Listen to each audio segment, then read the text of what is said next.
No, vamos a hablar de los fundamentos bíblicos, teológicos y pastorales de este seminario, Entonces, yo comencé, de hecho, el lunes hablándoles, ¿no?, de algunos libros, algunos recursos que yo he usado para armar este seminario que he sacado de aquí y de allá. Hoy voy a mencionar varios recursos de estos y voy a mencionar las cosas como dónde aplican concretamente.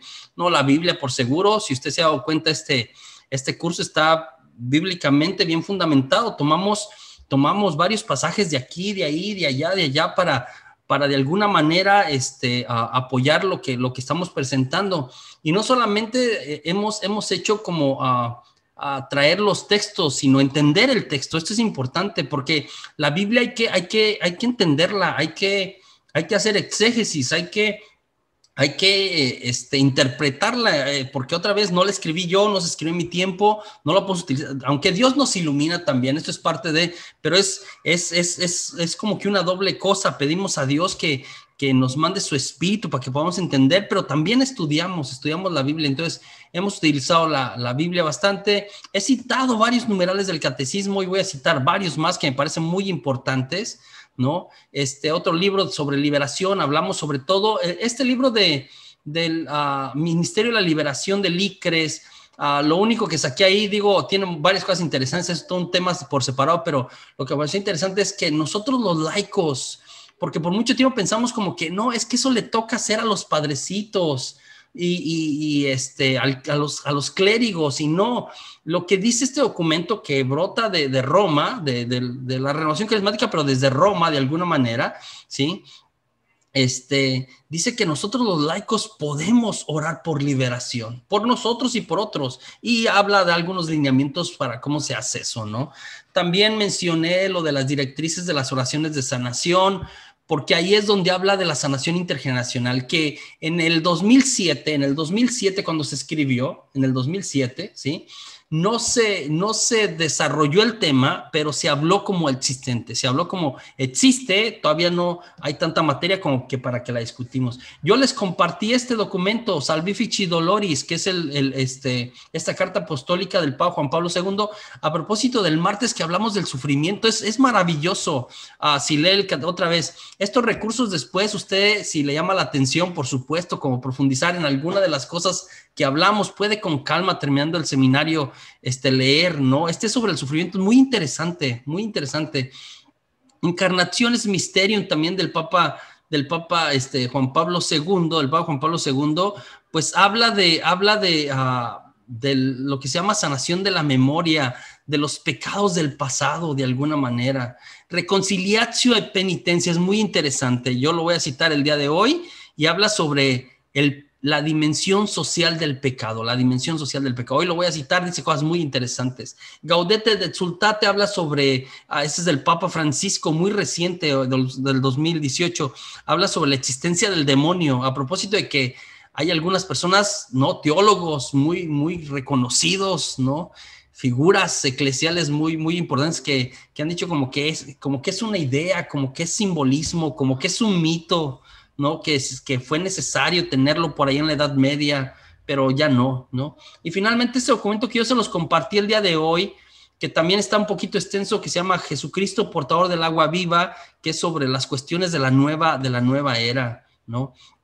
Aparte de estos recursos, ¿no?, yo consulté varios libros sobre esto, ¿no? Y poquito de aquí, poquito de ahí se ha ido armando lo que les compartimos a ustedes. Sanar tu árbol genealógico, del padre John Hamsh, sanación intergeneracional, del padre Robert de Grandis, sanando nuestras emociones heridas, del padre Martín Padovani, sanación de la familia, del padre Josephus Semácula, por supuesto esta Biblia católica de la familia, que a mí me parece muy buena, ¿no?, el comentario bíblico de San Jerónimo, que es maravilloso, este libro de Francis McNabb que se llama The Prayer That Heals, la oración que sana. De ahí también saqué varias cosas, algunos puntos muy interesantes de lo del genograma, de manera concreta del genograma de Jacob, no lo que yo les expliqué el general de Jacob, ese vino de este libro de Aún en las mejores familias, de este teólogo Jorge Maldonado, generación a generación también de cómo funcionan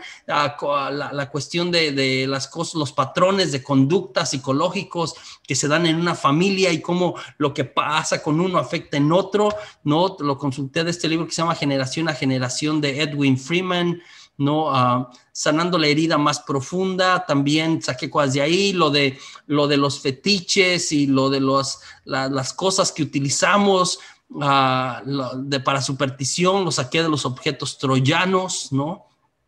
Las cosas sobre el mal, también el martes sobre el sufrimiento, el mal en el mundo, de este libro que se llama Responding to Evil, Respondiendo al Mal, también del doctor Joseph Kelly, ¿no? Aparte me he echado un montón de series de videos muy interesantes, ¿no? Yo le recomiendo, si los encuentro por ahí, del padre Felipe Scott, del padre Hishlain Roy, del padre Javier Luzón. Les iba a compartir, ese me pasó, el videito del padre Joseph María Berlinde, este padre francés, sobre las prácticas de la nueva era. Hay por ahí también uno que yo hablé de ello también el martes, sobre sanación intergeneracional, de Fray Nelson Medina, que también es muy, muy, muy famoso en las redes sociales. Entonces, estos son como que de alguna manera algo de los fundamentos de donde han salido cosas, de documentos, de aquí y de allá, se ha ido formando, ¿no? Nunca estoy contento, como que siempre estoy agregando y leyendo más, ¿no? Ahora me encontré este libro de Richard Rohr que se llama Job y el misterio del sufrimiento, y estoy leyendo a ver qué más podemos sacar de ahí. Entonces van llegando cosas ahí a mi vida, o libros o artículos, y vamos integrando a lo que les vamos presentando. Algunos textos bíblicos, sí, respecto a estas cuestiones de la sanación intergeneracional, ¿no? Aquellos que hablan como que así es, como que están a favor de esta teoría que yo le presento, ¿no? De la posibilidad de que las cosas que suceden a nuestros antepasados, las cosas que ellos hacen y las consecuencias de lo que ellos hacen, de alguna manera pueden afectar a generaciones subsiguientes, ¿no? En Génesis 7:1 tenemos la historia de Noé. ¿Usted se acuerda? Es la historia del diluvio. Entonces el mundo está re mal. En el capítulo 6 de Génesis, habla de que el mundo estaba tan corrompido, el mundo se había apartado tanto de Dios, que Dios decide destruirlo. Dios decide terminar con su creación, se arrepiente de haber creado. Así estaba de mala cosa, ¿sí? Y encuentra un hombre que lo escucha y que es fiel y le pide que construya, ¿sí? Que construya una arca. Y lo escucha y él lo hace. Y aquí es importante, no es el que construye, no es el que le escucha, no es el que de alguna manera, por la fe de Noé, ¿sí? Dios, que había decidido destruir, eso es lo que dice el pasaje otra vez en este proceso de la revelación, quiero explicar, ¿no? Por la fe de Noé, termina salvándose la creación, ¿no? Primero el ser humano en su familia, que se vuelven a reproducir de alguna manera, ¿no? En este relato, otra vez estamos en los primeros 11 capítulos del Génesis, son relatos más bien fundacionales que históricos. Esto lo estudiamos en Biblia, ¿no? De una manera en el curso de Historia de la Salvación, pero de Génesis 1 al 11, ¿no? Es lo que se llama la prehistoria de la salvación, ¿no? Entonces ahí dice que se salva la fauna, ¿no? Echa 2 animalitos de cada uno, ¿no? El arca, y se salva. Entonces está salvando la creación, y es gracias a la fe de Noé se salva su familia. Gracias a la fe de Noé y a que él escucha a Dios, toda su familia se salva. Y se salvan porque el papá ha hecho buenas decisiones, ¿sí? Entonces eso tenemos en Noé. ¿Sí? En el Nuevo Testamento tenemos el pasaje de Zaqueo, es famoso también, este hombre de Jericó, cobrador de impuestos, ¿no? A los cobradores de impuestos, digo hasta en la actualidad, pero a los cobradores de impuestos en tiempos de Jesús, pues no los quería ni su abuelita, ¿no? Eran muy odiados. Roma, muy inteligentemente, era el imperio en turno, ¿no? Roma... ellos no mandaban ciudadanos romanos a cobrar los impuestos a todos los lugares del imperio que pertenecían a Roma. Lo que ellos hacían es como que vendían como, ¿cómo se dice? Como plazas, ¿no? Por decir así, vendían como plazas a la misma gente que habían conquistado. Entonces, los cobradores de impuestos eran gente de ahí mismo.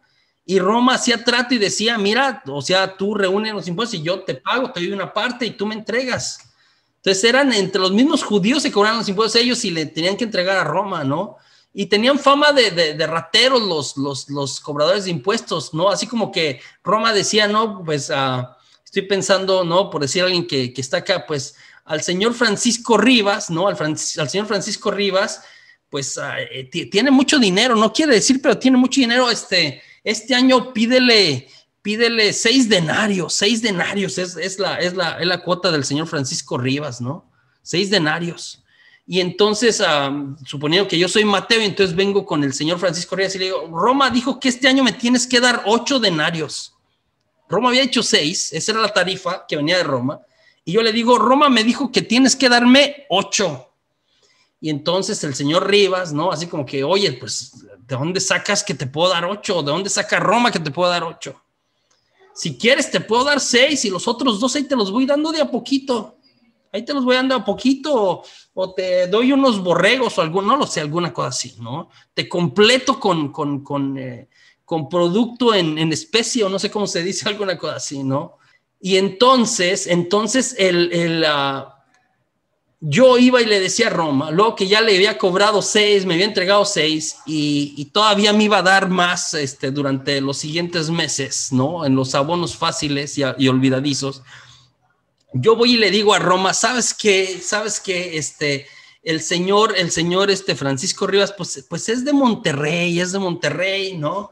Y no me dio 6, no me quiso dar 6, me dio, todo esto es por supuesto, ¿no? Estoy diciendo cosas a lo loco.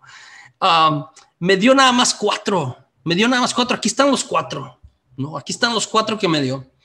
Entonces los cobradores de impuestos le robaban a la gente. Mi punto es, los cobradores de impuestos le robaban a la gente y le robaban al imperio. Y el imperio sabía, pero el imperio finalmente ganaba, ¿no? Y la gente no los quería. Entonces Zaqueo era cobrador de impuestos, no lo quería ni su abuelita, ¿no? Y escuchó que Jesús venía para Jericó y ya Jesús pues era medio taquillero, ya lo conocían bastante, ¿no? Había hecho bastantes milagros y le llamó la atención. Y era bajito, era chaparrito, ¿no? Eran chaparritos que son incisivos, ¿no? En su trabajo. Y entonces, se montó en un árbol para poder ver a Jesús, ¿no? Para poder ver a Jesús. Y Jesús, esto es interesante en el pasaje. Jesús ve el corazón. Jesús ve el corazón de Zaqueo, ¿sí? En este hombre que había hecho tranza, que había robado, tenía un corazón que buscaba a Dios, aún ahí en su maldad, que buscaba a Dios, ¿no? Como muchos de nosotros, digo, nadie puede llegar delante de la presencia de Dios y decir como que yo estoy limpio, ¿no?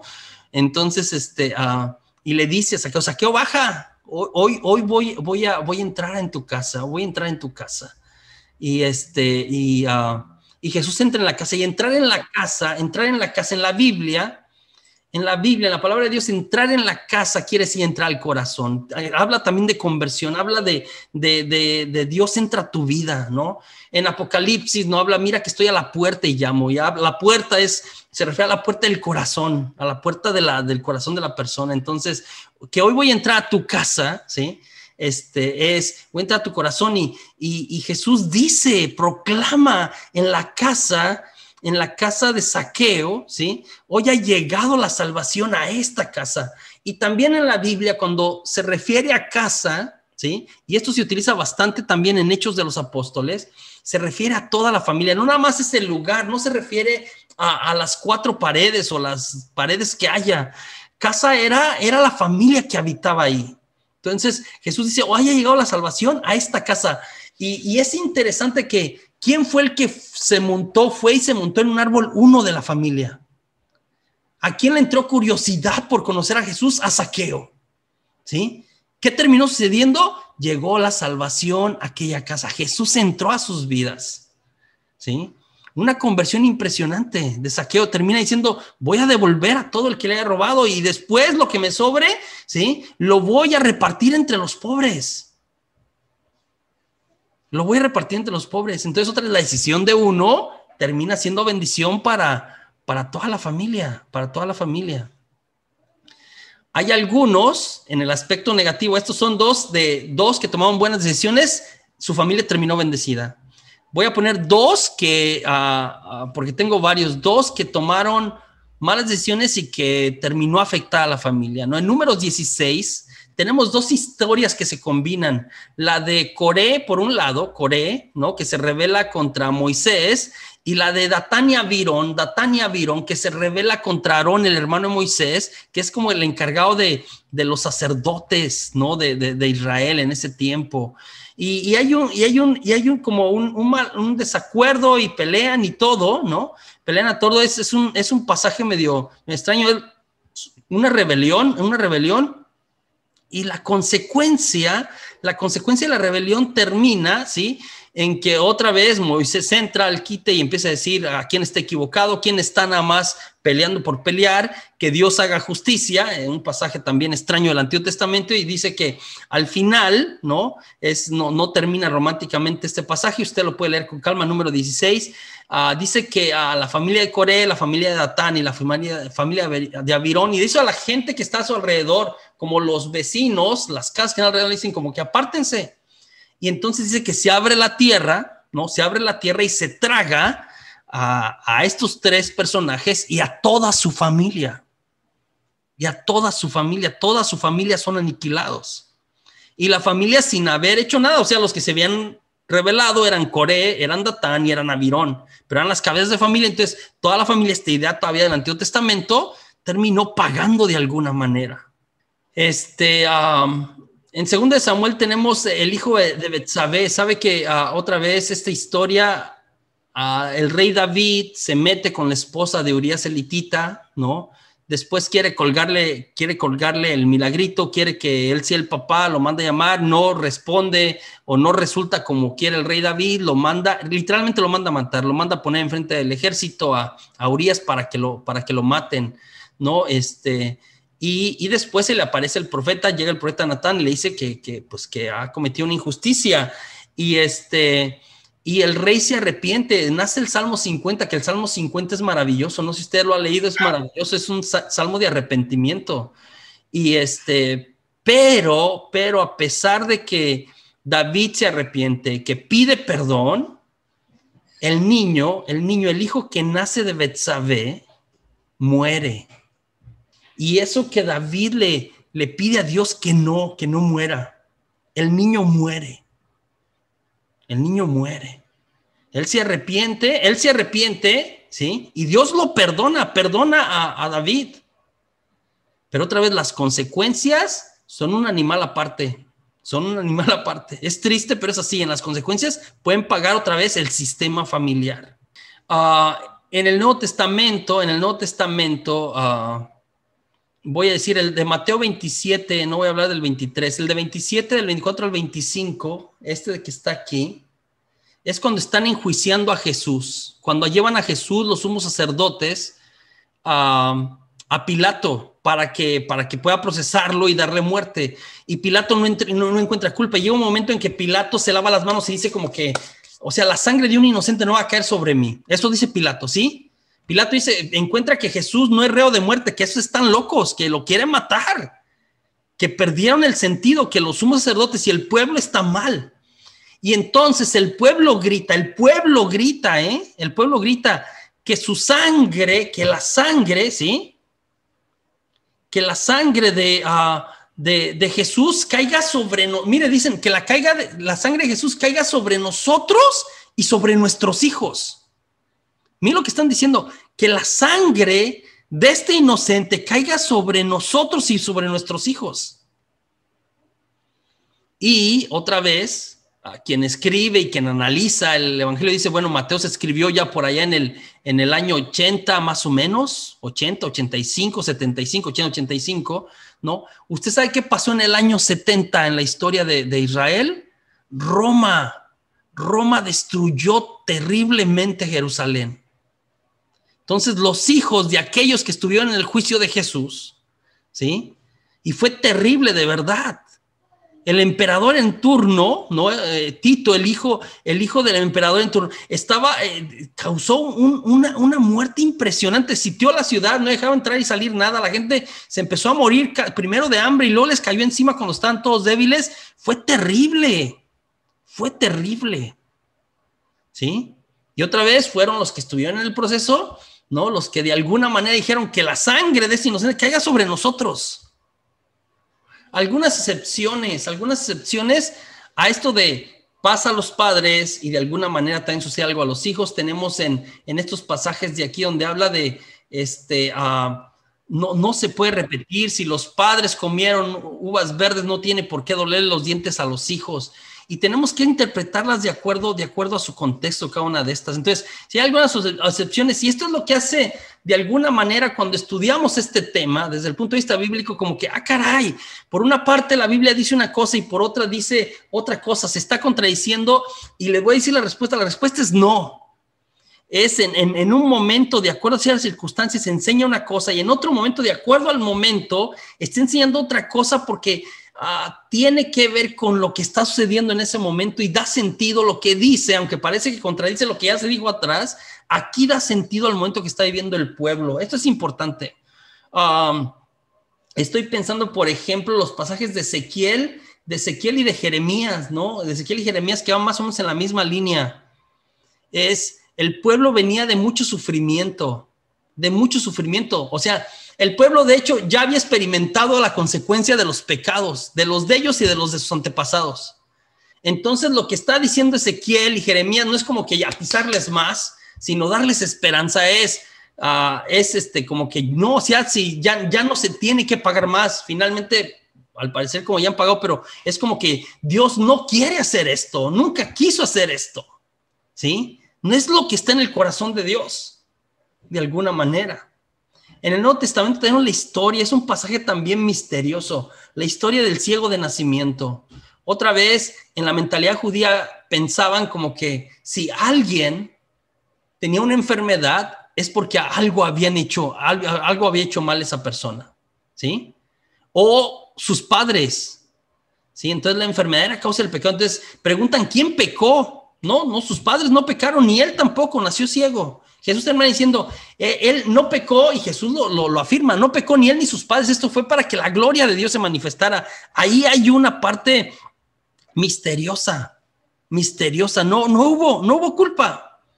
Esta persona quedó ciega, que no es placentero haber estado ciego, es para que la gloria de Dios, para que vieran que Él es el Hijo de Dios y que Él regresa a la luz, y les muestra también, cuando analices el texto con calma de Juan 9, pues también es para decirle a los fariseos que ellos están ciegos, que ellos creen que ven pero no ven, y que los que ellos dicen que no ven son los que finalmente ven. Va a una dimensión ya más espiritual también el texto, ¿no? Respecto a la existencia de Satanás, el Papa San Pablo VI, porque después del Concilio Vaticano II, ¿sí? Allá a finales de los 60, principios de los 70, también hubo una corriente muy racional que negaba la existencia del demonio. El Papa San Pablo VI, en la audiencia general del miércoles 15 de noviembre de 1972 dijo, el mal, porque había gente que lo estaba diciendo así, no es solo una deficiencia, sino un ser vivo espiritual pervertido y pervertidor, terrible realidad, misteriosa y aterradora. Para aquellos que están negando la existencia del demonio, viene y otra vez la ratifica. El Papa Francisco, en su encíclica Gaudete et Exultate, ¿no? Alégrense y regocíjense, en el número 159, a propósito de estos teólogos que recientemente, por ahí 2016, 2017, 2018, andaban diciendo que el demonio era un símbolo, que fue necesario, que era un mito que se había tomado ahí en tiempos de la Edad Media. El Papa en el 160 dice, no aceptaremos la existencia del diablo, esto dice el Papa Francisco, si nos empeñamos en mirar la vida solo con criterios empíricos y sin sentido sobrenatural, ¿no? Que este es un pecado actual desde el racionalismo. Precisamente la convicción de que este poder maligno está entre nosotros es lo que nos permite entender por qué a veces el mal tiene tanta fuerza destructiva. Es verdad que los autores bíblicos tenían un bagaje conceptual limitado para expresar algunas realidades y que en tiempo de Jesús se podía confundir, Esto porque dijeron muchos racionalistas en el siglo XIX esto, ¿eh? Se podía confundir, por ejemplo, una epilepsia que ahora la entendemos, con una posesión diabólica. Sin embargo, eso no debe llevarnos a simplificar tanto la realidad diciendo que todos los casos narrados en los evangelios eran enfermedades psíquicas y que en definitiva el demonio no existe o no actúa. Su presencia, dice el Papa Francisco, está en la primera página de las Escrituras, ¿sí? Que acaban con la victoria de Dios sobre el demonio. De hecho, cuando Jesús nos dejó el Padre Nuestro, miren, y por eso yo lo rezo en latín, esto está en el 160 del Catecismo de la Iglesia Católica. De hecho, cuando Jesús nos dejó el Padre Nuestro, quiso que termináramos pidiendo al Padre que nos libere del malo. Que nos libere del malo. La expresión utilizada allí no se refiere al mal en abstracto, y su traducción más precisa es el malo. Indica un ser personal que nos acosa. Jesús nos enseñó a pedir cotidianamente, por medio de esta oración tan sencilla, esa liberación para que su poder no nos domine. No nos domine. En el 161 dice, entonces no pensemos que es un mito. Había gente que estaba diciendo que era un mito, una representación, un símbolo, una figura, una idea. Ese engaño nos lleva a bajar los brazos, a descuidarnos y a quedar más expuestos. Él no necesita poseernos, nos envenena con el odio, con la tristeza, con la envidia, con los vicios. Y así, mientras nosotros bajamos la guardia, Él aprovecha para destruir nuestra vida, nuestras familias y nuestras comunidades. Porque como león rugiente, ronda buscando a quien devorar, dijo el Papa Francisco en el 161 de Gaudete et Exsultate. Respecto a quienes hacemos vinculados, sí, yo ya lo cité el miércoles esto, el Catecismo de la Iglesia Católica en el 1936 dice, al venir al mundo, el ser humano no dispone de todo lo necesario para el desarrollo de su vida corporal y espiritual, necesita de los demás, ¿sí? Entonces, a propósito de que hemos nacido vinculados, interdependientes, y que muchas decisiones las tomaron nuestros padres, ¿sí? Es así, esta es una realidad, ahí el Catecismo lo dice. Respecto a la superstición, el Catecismo también se pronuncia en los numerales 2110 y 2111, ¿sí? Cuando está hablando del primer mandamiento, no habrá para ti otros dioses delante de mí. Porque luego hay gente que me ha preguntado, señores, José Juan, pero esas son, bueno, yo creo en Jesucristo, José Juan, yo creo en Jesucristo. No, si alguien me regala una cosa de allá de Egipto, ¿no? Y es un Dios de allá, pues yo no creo en esas cosas y lo tengo aquí porque me lo regaló alguien que aprecio y no me lo regaló de malo. Es otra vez, mira, otra vez vamos a no habrá para ti otros dioses delante de mí. Nosotros creemos en un solo Dios. El primer mandamiento prohíbe honrar a dioses distintos al único Señor que se ha revelado a su pueblo. ¿Sí? Entonces la superstición representa en cierta manera una perversión. Y dice que la superstición es la desviación del sentimiento religioso y de las prácticas que impone, ¿no?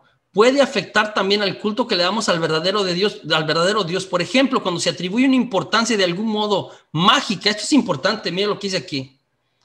Cuando se atribuye importancia de algún modo mágica a ciertas prácticas. Por otra parte, legítimas o necesarias. Ojo, pueden ser hasta oraciones nuestras, pero que se le atribuya, ¿sí? Una cosa mágica, atribuir su eficacia, dice acá, mire, atribuir su eficacia a la sola materialidad de las oraciones. Haz esta oración y te va a ir bien, Si no la haces, te va a ir mal, ¿sí? Pero tiene que ser esta. Si no es esta, no funciona. Atribuir su eficacia a la sola materialidad de las oraciones o de los signos sacramentales, incluso los signos sacramentales dice aquí, prescindiendo de las disposiciones interiores. Esta es la clave. Prescindiendo de las disposiciones interiores que exigen, es caer en superstición. Lo que yo decía aquí traigo mi medallita de San Benito, aunque sea bien canijo, aunque viva en pecado, aunque viva haciendo mal, aunque me porte mal con mi esposa, con mis hijos, con la gente.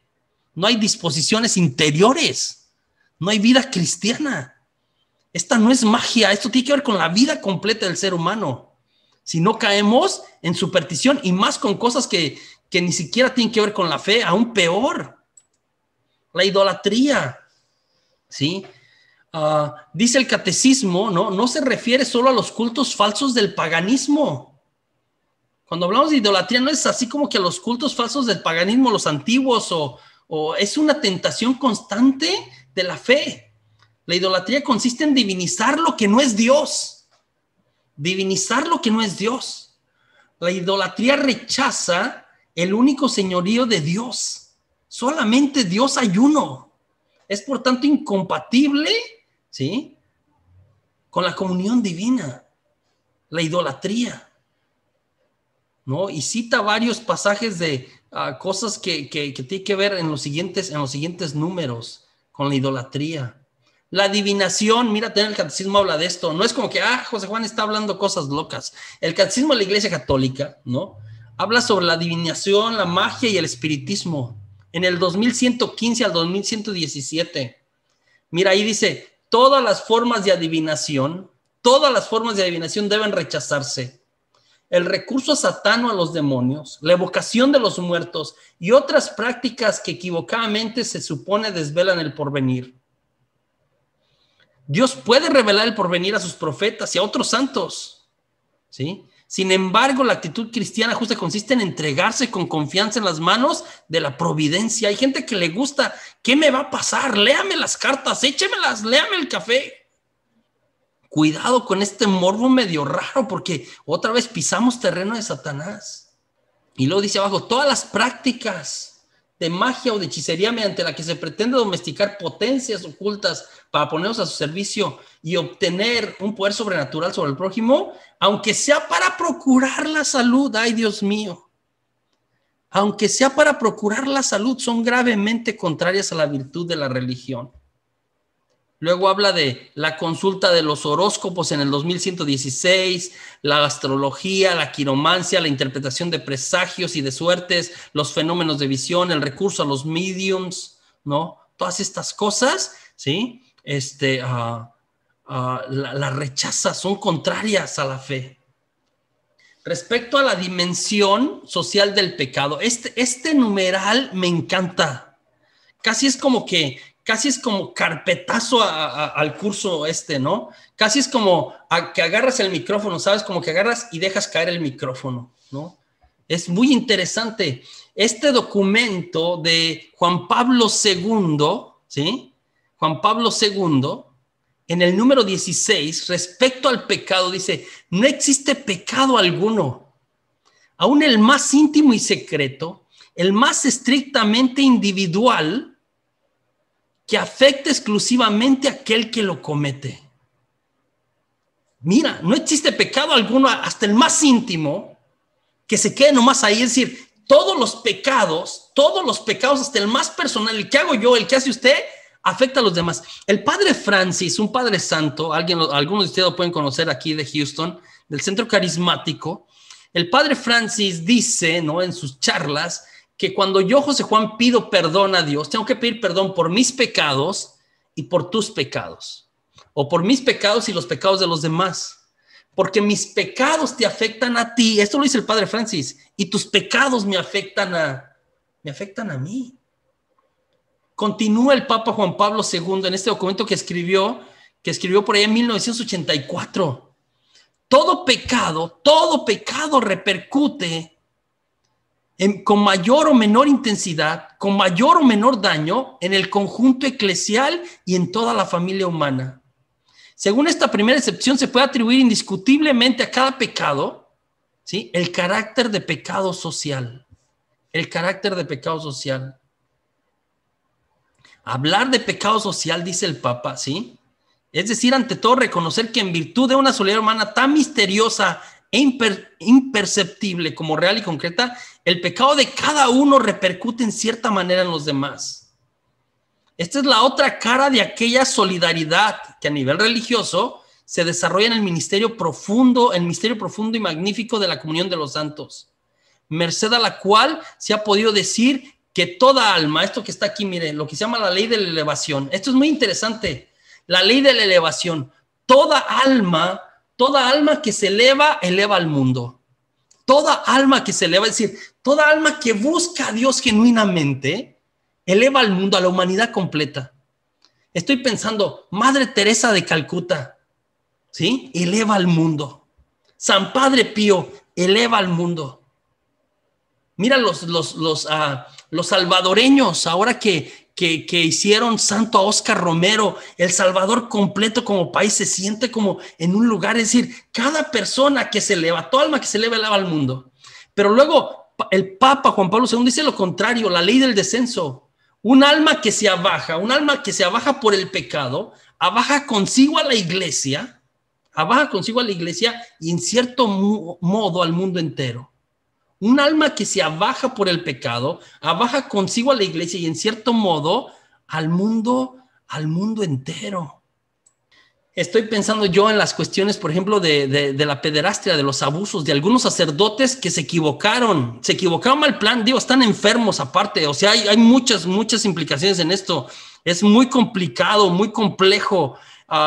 Y aparte es súper triste, no termina en los sacerdotes. El problema de abuso de menores es un problema de la humanidad.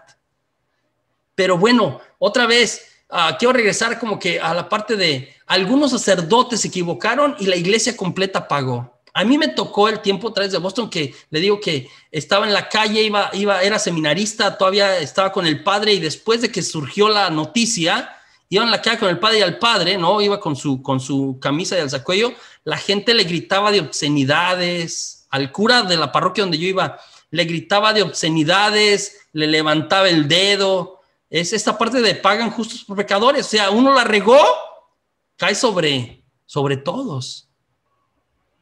Otros documentos que hablan de pedir perdón otra vez por las cosas del pasado, lo que se llama sanación de la memoria, que le llama así a Papa Juan Pablo II. En este otro documento que se llama Incarnationes Mysterium, ¿sí? Una bula, es otro tipo que escribió el Papa Juan Pablo II por ahí acercándose en el año 2000, cuando iba a ser el tercio milenio adveniente, decía, ¿no? Celebrar los 2000 años de la venida de Jesucristo. Por ahí dice el Papa, sin embargo, ¿sí? en este documento, sin embargo, se ha de reconocer que en la historia hay también no pocos acontecimientos que son un antitestimonio en relación con el cristianismo. Por el vínculo que une unos a otros, mira, otra vez, por el vínculo que une unos a otros en el cuerpo místico, y aún sin tener responsabilidad, qué interesante, y aún sin tener responsabilidad personal, es decir, los pecados de la iglesia de hace 3 siglos, ¿no? O de hace 5 siglos, cuando la Inquisición, cuando las cruzadas, cuando los papas eran bien canijos, ¿sí? Dice acá, mira, dice, y aún sin tener responsabilidad personal ni eludir al juicio de Dios, el único que conoce los corazones, somos portadores, mira, dice el Papa, somos portadores del peso de los errores y de las culpas, ¿sí? Y de las culpas de quienes nos han precedido. Además, y luego se viene al presente, también nosotros, los que vivimos ahora, hijos de la iglesia, hemos pecado, impidiendo así que el rostro de la esposa de Cristo resplandezca con toda su belleza. Sí, si la gente ahora tiene tirria contra la iglesia es por culpa de todos los que nos hemos equivocado. Entonces nuestro pecado obstaculizado la acción del Espíritu Santo. ¿Sí? En el corazón a veces nosotros, en lugar de acercar a la gente a Dios, la alejamos con nuestras actitudes. A veces en nuestra propia casa. Nuestra poca fe ha hecho caer en la indiferencia y alejado a muchos del encuentro auténtico de Cristo. El Papa, ¿sí? Juan Pablo II, en esta jornada de la reconciliación, dijo, como sucesor de Pedro, pido que en este año de misericordia la iglesia, persuadida de la santidad que recibe su Señor, se postre ante Dios. Mira, que la iglesia pidió que la iglesia completa en el 1988 se postre ante Dios e implore perdón por los pecados pasados y presentes de sus hijos. Y dice otra vez que se repita la oración de Jeremías, hemos pecado. El Papa pide que perdonemos y pidamos perdón. Perdonemos y pidamos perdón. Él mismo pide perdón por todas las divisiones que han pasado en la iglesia en el último siglo. Él se echa encima a la iglesia de 1000 años. Al final del milenio, él dice, pido perdón en nombre de todos los papas que se equivocaron en este milenio y que causaron división aún dentro del mismo cristianismo. El catecismo de la Iglesia Católica finalmente habla del pecado del mundo. Habla del famoso pecado del mundo y es como que esta situación social, al que contribuimos todo en el numeral, ¿no? En este numeral 409 habla de el pecado del mundo. Este venerable está en camino a la beatificación, a la canonización, a un obispo muy famoso aquí en Estados Unidos de por allá de los 50, 40, 50, creo. Se llama Fulton Sheen. Fulton Sheen fue uno de los primeros personas en la iglesia en indagar en los medios de comunicación. Y hay por ahí muchos videos de él. Era así muy parlanchín, el obispo Fulton Sheen. Y ahorita está en camino a los altares.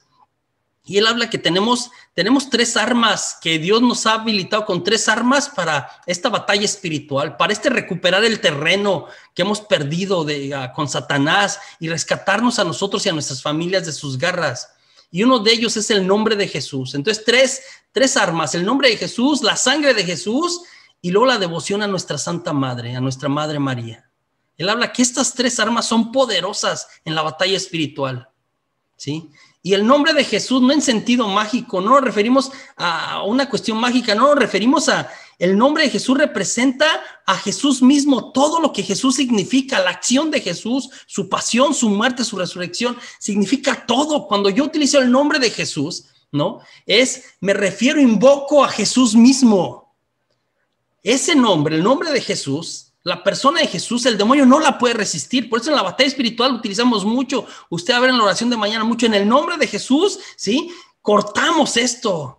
En el nombre de Jesús echamos fuera a los demonios. Recuerdo al padre Giancarlo Gramolazzo en aquel curso de exorcistas que me tocó asistir.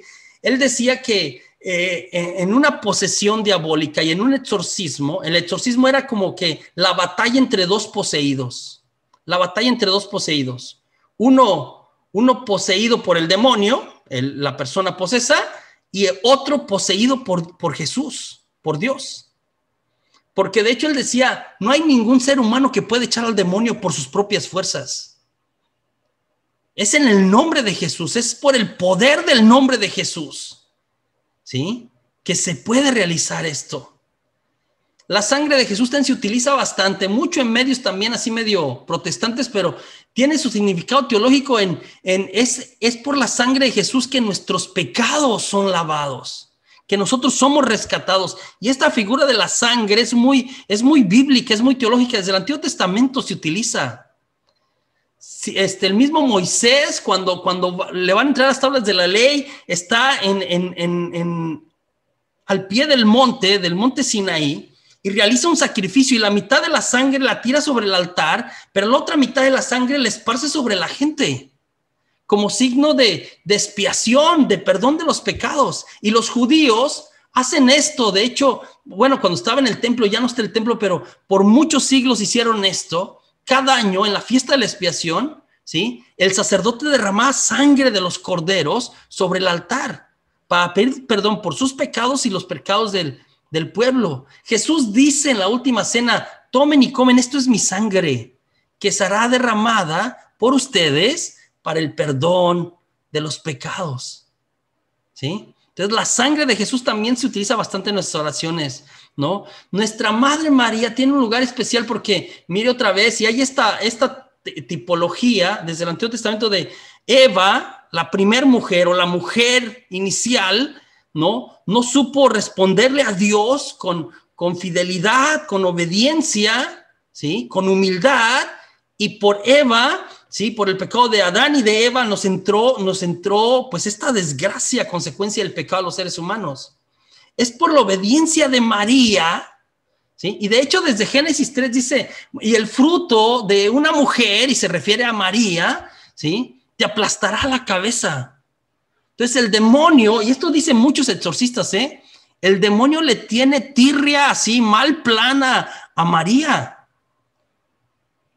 El rosario mismo es un arma de sanación y de liberación muy, muy fuerte, muy fuerte. Entonces, mañana en la oración nosotros vamos a recurrir a esto. Los apóstoles en Hechos empiezan a sanar y dicen, mira, Pedro y Juan en el capítulo 4, está un tullido en la entrada del templo pidiendo limosna, ¿no? Pidiendo limosna, y entonces les estira la mano a los apóstoles que van entrando al templo a hacer sus oraciones, a Pedro y a Juan. Y Pedro le dice, mira, no tengo oro ni plata, pero te voy a dar lo que tengo en el nombre de Jesús. Y utiliza en el nombre de Jesús, queda sano. Y la persona queda sana. Hay un poder, y otra vez, no estoy hablando otra vez de magia, estoy hablando tiene que ver con todo lo que es Jesús mismo. Los sacramentales también son un recurso maravilloso en nuestra batalla contra el demonio. La iglesia también, como los sacramentos, son otras gracias que nos ha dejado para esta batalla espiritual. El padre Javier Luzón habla de ellos, ¿no? Y cómo nos ayudan en esta batalla espiritual. Entonces, usar a menudo agua exorcizada y sal exorcizada es bueno para estas cosas, ¿no? El Catecismo de la Iglesia Católica también habla de ellos en el numeral 1669. 1669. El padre Javier Luzón dice que el agua y la sal bendita o exorcizada ahuyentan los ataques maléficos y nos protegen de la presencia del enemigo. Si usted, y él recomienda, porque si usted, por ejemplo, tiene pesadillas raras, ¿no? Es importante que antes de irse a dormir, ¿no? Haga la señal de la cruz con agua bendita o haga agua exorcizada sobre su frente. O que ponga una bolsita de sal exorcizada debajo de su colchón. Estas cosas ayudan, son benditas, son consagradas, son exorcizadas. El aceite bíblicamente tiene más una historia así como que nos ayuda a protegernos, por supuesto, pero nos sana de todo tipo de enfermedades y también de influencias maléficas. Hay gente a veces que se siente mal, abatido, abatida, tiene dolores de cabeza y ponerse aceite. Sí, a veces ayuda, sana otra vez. Si es una molestia del enemigo, si tiene raíz espiritual el malestar, se soluciona de verdad. Porque para eso nos los dejó Jesús de alguna manera.